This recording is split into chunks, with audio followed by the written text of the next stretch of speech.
Hey everyone, welcome to the video. Today I want to go over what I do to improve at Counter-Strike. CS is a punishing game where every mistake can be used against you. Not just your mistakes, but the enemies and your teammates too. This guide is meant for everyone, new players and high-level players too. So don't expect to be better overnight. Improvements in anything takes weeks, months, or even years. I'm also somewhat new to CS2 with about 410 hours in the game right now, but don't think that's bad since I'm also making this to help myself understand what to do better. What I'll be going over for in today's video: the aim routine, utility practice, game sense practice, tilt management, mindset and relaxing yourself, and consistency. Everything listed in this video is what I do before hopping into a game of Counter-Strike, either Premier or Face It. This doesn't have to take you an hour or more. I can normally get my offline warm-up done in about half an hour. Before continuing, make sure to like and subscribe. All inspiration for this video comes from RyderDie, who's helped me building my own routine. Make sure to check his channel out. He has a lot of amazing content. Okay, first one, aim routine. For aim, I always do these things in this exact order. Number 1, aim bots for 10 minutes. 100 bots with no spread and headshot only on. Next to a speed drill of 50 to 100 bots with the same settings. After that, I do 50 to 100 bots with headshot only while practicing counter strafing. Finally, I do 50 bots where I do micro flicks and micro adjustments, still with headshot only. This helps train your raw aim and target switching, which is the fundamental gameplay of Counter-Strike. But having insane raw aim won't get you to 25,000 rating or level 10 on Face It. Second one I do refrag. I use refrag for its pre-fire drills and KZ drill. I always start by doing 3 to 5 minutes of movement with the KZ drill just to get my player control warmed up. I then do 3 rounds of the pre-fire, 1 with the A4 or the A1S, really your choice, the AK and the AWP or Deagle, depending on how I feel, and try not to die at all. This helps me improve my crosshair placement for where the enemy's heads will be. Finally, I do the 5E pre-fire. I play 2 of these maps, 5 minutes each, try to get as many of the routes completed with the highest accuracy. This will also help train your crosshair placements and clearing skills. Side note, I don't use aim labs just because it takes too much time for me. I don't find it that beneficial. If you want to use it, go ahead. I ain't stopping you.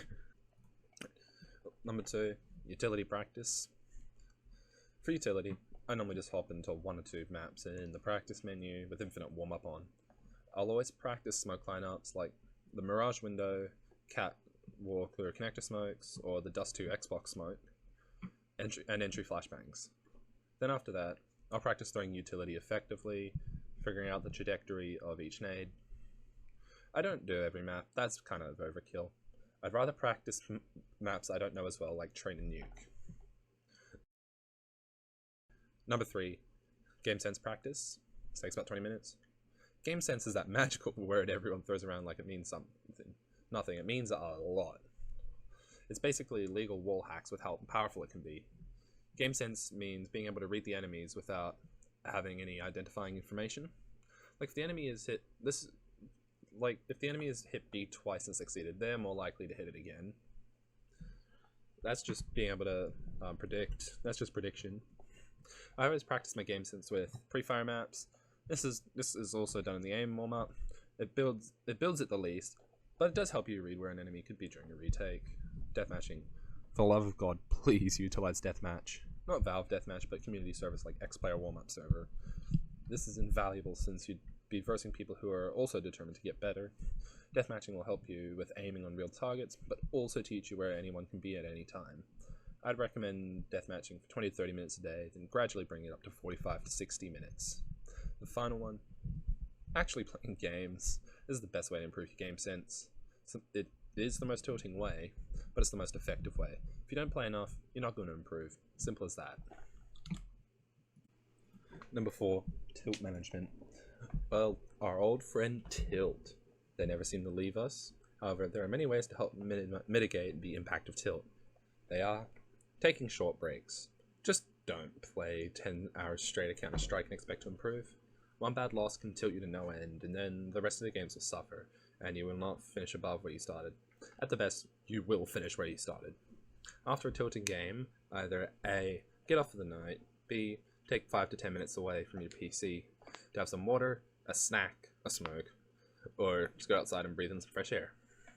Number 2, have some water nearby. This helps me heaps. If you experience a tilting moment, just have a sip of water. Takes your brain temporarily off the game for a few seconds, should be able to refresh it. Plus, you're staying hydrated. It always helps with concentration.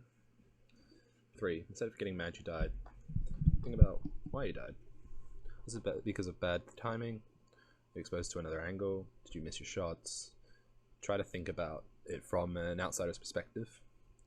This should make you think about how you died, allowing you to, hopefully, not make that same mistake again. Number 5, mindset and relaxing yourself. Your mindset going into games can make or break your session and your climb in the long run. Having a bad mindset will easily slow down your climb. My mindset usually is to focus on X and Y this session. What they can be like crosshair placement, tradability, utility usage and tradability.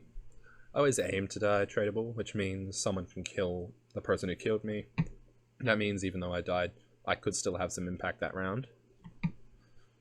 So for relaxing yourself, this is extremely important. Being able to relax before your games means you aren't playing tense. This means you don't need to purely focus on one thing like your aim. A good way of doing this is having a beer 2-3 hours before the games. Obviously, this is my way of doing it. Not everyone drinks, and that's okay. Other ways include, but aren't limited to, listening to music, going for a short walk, going out for some air, or smoke, up to you. Whatever you feel can relax you before playing, go do that.